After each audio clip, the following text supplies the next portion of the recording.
खरोरा में अखिल भारतीय सतनाम सेना के हो इस बैठका जेन में 10 फरवरी ले निकाले जही शोभा यात्रा। अखिल भारतीय सतनाम सेना ब्लॉक इकाई खरोरा तिल्दा के आज बैठक संपन्न हुई। इसमें अखिल भारतीय सतनाम सेना स्थापना दिवस के उपलक्ष्य में होने वाले कार्यक्रम के तैयारियों पर चर्चा करेगी।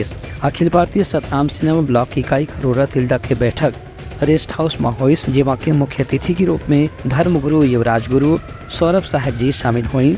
उनकर मधुरवाणी आशीर्वाचन के रूप में सभी सदस्य पदाधिकारी मनबर उपलब्ध रही से। यह मौका में अवैया 10 फरवरी के होने वाला अखिल भारतीय सतनाम सेना के स्थापना दिवस के उपलक्ष्य में जो कार्यक्रम होया है भव्य लोक महोत्सव के आयोजन करे जाते ओकर तैयारी ऊपर चर्चा करेगी। इस बैठक में बताएगी इसके सतनाम शोभा यात्रा बेरा निकाले जाए, संग संग पंथी सुआ कर्मा ददरिया ऐसा नृत्य के भी आयोजन होही। एक कार्यक्रम में प्रदेश के सतनाम संप्रदाय के श्रद्धालु सदस्य मन भी अलग अलग क्षेत्र से आमंत्रित करेंगे है। Bureau report Telangana news.